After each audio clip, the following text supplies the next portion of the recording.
Today, I'm going to be talking to you about something a little different than what we usually do on this channel. And if this is any indication, I'm going to be speaking about the platypus, the noble platypus, I might add. Now, of course, you can look at this guy right here, and you can tell he's a bit weird. He's a bit weird to the other mammals. Because first off, the beaver tail, the duck bill, the rest is fairly normal. He's got webbed feet too, that's another duck thing. Interesting fact, they're retractable for when he goes on land, so, you know, easier to move about. Fucking monster, this guy. Yeah, so, but the weirdest thing of all is the fact that he lays eggs. Now, according to my research, I think there's only one other mammal that lays eggs, and that's the humble echidna. You may know him better as Knuckles the Echidna from Sonic. You know, that show that made all the furries happen. Now, you may be thinking, Bilal, laying eggs as a mammal, pretty weird, nothing that noteworthy of making a fucking video out of it. That's where you're wrong, bucko. Now, when I was doing more research, I found that, you see these fuckers, I didn't know, I was going to make a video about one specific thing they do that I'll get to in a minute. When doing research, you know the fucking males are poisonous? I don't fucking know why. I don't know why. You see, when God was making all the countries and all the animals, right, so he's making Pangea, or evolution's making Pangea, whatever, right, whatever you believe in. All the animals are being made, you got like bees and shit, and bees are like, okay, yeah, no, I'm going to make bees. And bees are going to carry around all the plant shit, make more plant. That makes sense. You know, spiders, just to fuck with people, fuck the humans, because, yeah, I'm a bit of a prick, I got to keep them on their toes. You know, I'm going to make all these fucking things that populate Africa, put the lions at the top to eat them, all that type of shit. Everything in the world more or less has its place. Some of it's a bit out there, but everything works together, and everything makes sense-ish. Like, you got the alligators and crocodiles, they're like them dinosaur niggas that survive still. And then dogs for hunting and bonding with humans, cats as well. You get what I'm saying? Then God, he must have made it. He must have made Australia last, because Australia's fucking wild. And I didn't realize this like until a few years ago when someone pointed it out. All the animals in Australia aren't found anywhere else, because like there are some things you'll find in one part of the world, and there'll be something separate in another similar part, like crocodiles and alligators. And the ones in like America and everything, and the others in alligators in America and South America, and the crocodiles are in fucking Africa, right? They're very similar, different parts of the world, but you know, it's a commonality, shit like that. Like there's dogs everywhere and everything. But then you see kangaroos and fucking koalas and these guys, only Australia, because God got to Australia and he was like, let's spice the place up a bit, Oh, and because you have to be one of the hardest people alive to survive in Australia, as far as I'm concerned, because you got them fucking spiders that want to kill you. Something interesting I found out about spiders. They have shells that they break out of, and that's how they grow like fucking snakes. It was a video of a tarantula. I'm not going to put it there. I don't want to look at it anymore. This thing's fucking shaking violently, and it breaks out of its shell and comes out all pink and shit. I thought they just grew. The amount of tiny spiders I see in my house, I don't know how many spider shells there could be around here. I'm fucking worried, and I'm getting very off topic. Now, back to these guys. Only the males are poisonous, don't know why, probably to fend off predators so they can defend the lady platypi. But they don't like spit poison, okay? They're not like poison to the touch. They don't have poison claws. They have fucking things on their back legs, like right here. Imagine on your feet, and that's where the poison is. Imagine going up to someone and just being like, yeah, boom, double kick, and then you poison them that way. That's what they do. I don't know why. I don't know why, but they're great. But that's not the main thing. Let me get on to the main thing of this video, what I wanted to talk about. So, all mammals, right, they have nipples. And that's, you know, like women have them as well. That's how they feed the kids. You know, cows got udders. Dogs, they got nips. You can see them. Even the males got them. I think the males got them. I don't fucking know. I don't look at dogs' bellies. I'm not a weirdo like you. These guys, they don't have nipples or teats, whatever you want to call them, to feed their young. No, no, no. The noble platypus, the humble platypus, the mighty platypus, what she, I should say she because it's the women that feed them, what they decide to do is sweat the milk out, okay? From like the folds of skin on their stomach, they sweat the milk out. Now, from what I was looking at, evolution says that the majority of mammals, right, they have the nipples because it's a sanitary way, right? You know, like, I guess they can touch the ground and shit like that, but it's like a bottle cap, you know, just direct delivery, makes sense. These guys, they fucking sweat the milk out of their stomachs, right? They sweat it out of here, and then the baby's got to come along and lick it. That's how fucking weird that is. But then you're thinking, okay, yeah, that's a bit weird, but whatever. So here's the thing. As you probably realise, if they're walking around on the floor, they're swimming around in the water, it's touching their stomachs, their stomachs are getting dirty, right? So do you know what the platypus did? They developed their milk to be antibiotic. It kills bacteria and germs.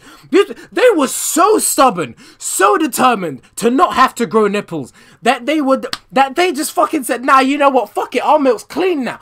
And like, what the fuck's Australia doing? Like, first of all, they got all these fucking poisonous spiders. They got these 8-foot fucking punch kick demons walking around the kangaroos and shit.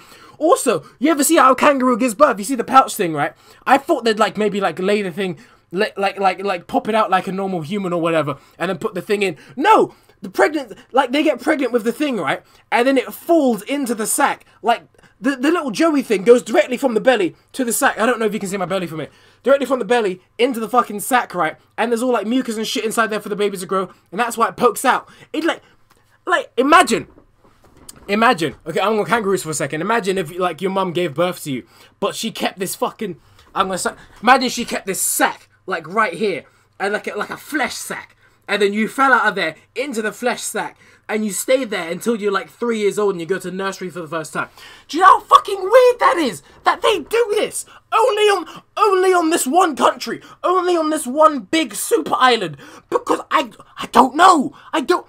Another thing, with the fucking sweating thing. So, a lot of people, it's 2018. Most people are going to say they're arse men. They're wrong. Tits are the better way. Tits are the way forward, right? Now, most people are either arse men or tit men.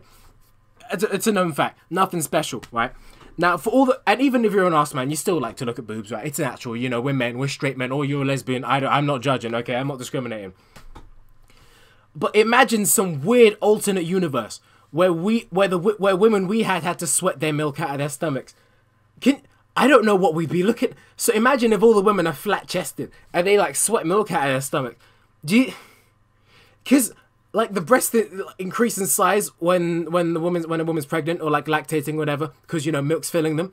So imagine if women got like, I know they get big bellies for the pregnancy, right? But imagine if it was like a different type of big, like it stayed big and occasionally sweat milk after they had a kid. And imagine a world where we're into that. There's if you believe in multiverse theory, there's some alternate crazy universe out there where humans have antibiotic stomach milk. The women have stomach milk. And men are looking at it going, oh yeah, baby, I like, do you fucking weird everything is. Everything's so weird. You see the world as a kid. You grow up in the world. Everything makes sense. It's all good. It's all fine and dandy. Then shit comes along like this and you start to think, what if it was like that? Imagine, like, so breastfeeding in public, that's already like some people consider it a taboo. Some people think women shouldn't do it in public. I'm fine with it. Kids gotta eat. It's natural. Get over yourself, right? Who cares? It's not like she's like running around swinging her tits everywhere, which wouldn't be that bad to be honest. But imagine in that alternate universe, right, where women sweat milk out of their stomachs. Imagine you're just like walking in public and a woman's like lifting up her top like that and the kid's just licking it. See how fucking weird that would be. I would love to just travel to that world for like a day and just observe people. To travel that universe and observe the people. And then imagine in that world, it's going to be a world like that where people are looking at the platypus and the platypus is the only thing out there that's got tits. And that's going to be fucking weird. And I just don't get it. Also, another thing for the antibiotic milk, it's scientists are looking at a way to harness that to kill bacteria and shit and to help us fight diseases.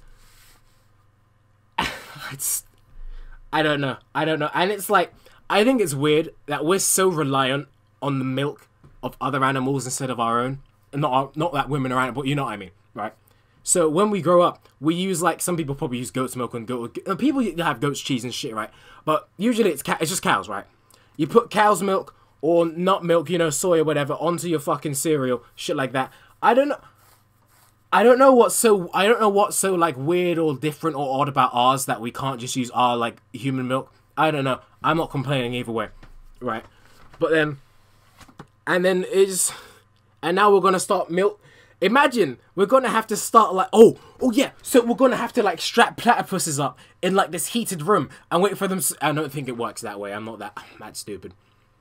But like, I don't know. So I don't know if you know how they get the milk from cows. I think they trick the cows into thinking they're pregnant, and that's how they develop milk constantly. Because if you think about it, human women only have milk when they're pregnant or like when they have a baby. So cows are the same thing with it. Imagine tricking platypuses into thinking that they're pregnant and then like strapping them up on a thing and like waiting for the stomach to sweat milk. It's fucked. Because one of the main reasons why I think the vegans and vegetarians have a point is because when you realistically look at how we get milk, apparently the cows are all distressed and shit because they mentally think they have a kid because their bodies are thinking it as well, but they don't have it and it freaks them out. So it's not a really good life. And so if you want to be a vegan or vegetarian based off of that concept alone, I completely get it. That's completely fine. That's very noble of you, right? But just, I don't know. I think it's all fucked. And imagine we start doing that to platypuses just so humans can fight off the common cold or something. It's... I don't know. I've just spoken for 11 minutes and 40 seconds consecutively with no breaks. You're going to see jump cuts in this, but that's because I'll like stumble up a word or something, or I have to pause for a minute. For the majority of... For a lot of these videos, I think of a topic, and I think, you know what, I can riff about that for a bit. Then I have some points in my head I'm going to hit about it. But then, I put this off all week because I wasn't in the right mindset to make a video. But now it just switched on and I am. And that's when I can just talk and talk and talk. Because I don't script these fucking things. I'll write like maybe a joke or two I want to do. And then I'll work that in. But I'm just, this fucking channel is just like, I find a topic. I think, yeah, I can riff about that for a few minutes. And then it's either above or below. And if it's too low, I wait for the right day when I'm in peak bullshit mode, where I can just talk shit about fucking platypuses in Australia and milk for a decent amount of time to put a video out. Yeah, so I guess like and subscribe. Very, very, very close to 1,000. Should be able to hit 1,000 by the end of the week if you share this shit around. Last I checked, I'm on 986. So I just need 14 more people so I can hit 1,000. And then, I don't know, nothing will really change. But I'll be able to say I have 1,000 instead of a measly... I'll be able to hit that 4-digit number instead of that measly 3 digits. Also, I'm fucking starting YouTube late compared to people. I think it's funny. You look... I was like, yeah, oh, wow, my growth's so crazy. I can't wait till I get big. And then I just started recently watching David Dobrik. And David Dobrik just hit 10 million. And his growth's crazy. And he's funny. He completely deserves it. Hilarious, man. But you sit there, it's like, oh, God, he's 2 years older than me. What the fuck have I been doing? Like, I think that's it. See ya.